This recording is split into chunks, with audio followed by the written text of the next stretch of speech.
বাংলাদেশের ১০টি দুর্বল ব্যাংকের গ্রাহকদের জন্য একটি চরম দুঃসংবাদ।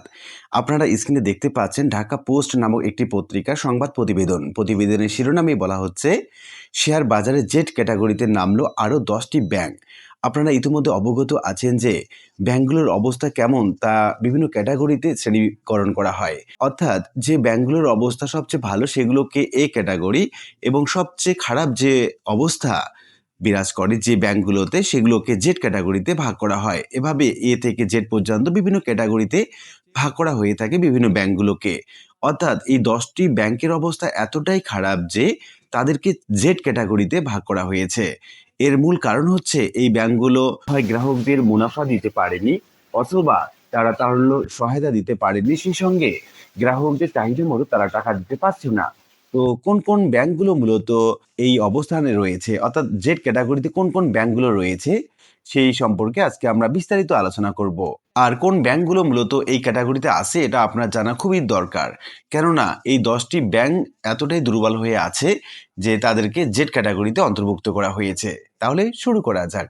ঢাকা স্টক এক্সচেঞ্জের ওয়েবসাইটে আনুষ্ঠানিকভাবে এই 10 ব্যাংকের শেয়ার লেনদেনের জন্য জেড ক্যাটাগরিতে পাঠানো হয়েছে।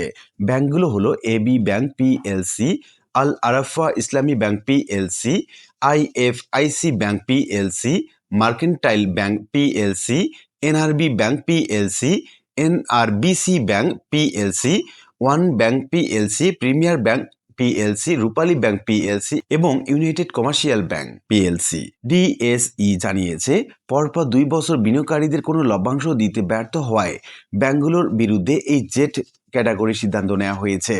এছাড়া জেড ক্যাটাগরিতে নামানোর কারণে ব্যাংকগুলোর শেয়ার কিনতে কোনো ঋণ পাওয়া যাবে না, যা আজ থেকে কার্যকর হবে। এর আগে গত বৃহস্পতিবার 30 এপ্রিল এই কারণে Islami Bank PLC, Standard Bank PLC এবং South Bangla Agriculture Bank PLC কে জেড ক্যাটাগরিতে নামানো হয়েছে। ওই ব্যাংকগুলোর শেয়ার কিনতেও ঋণ সুবিধা স্থগিত করা হয়েছে। এখন একটি প্রশ্ন, যে ব্যাংকগুলো শেয়ার কিনতে ঋণ সুবিধা বলতে এখানে কি বোঝানো হয়েছে? অর্থাৎ যে ব্যাংকের আপনি গ্রাহক হয়ে থাকেন সেখানে যদি আপনি শেয়ার কিনে থাকেন সেই শেয়ারের বিপরীতে আপনি লোন নিতে পারবেন। কিন্তু এই 10টি ব্যাংকে আপনি যদি গ্রাহক হয়ে থাকেন আর আপনি যদি শেয়ার কিনে থাকেন তাহলেও তা আপনি এই ধরনের লোন সুবিধা অর্থাৎ ঋণ সুবিধা থেকে বঞ্চিত হবেন।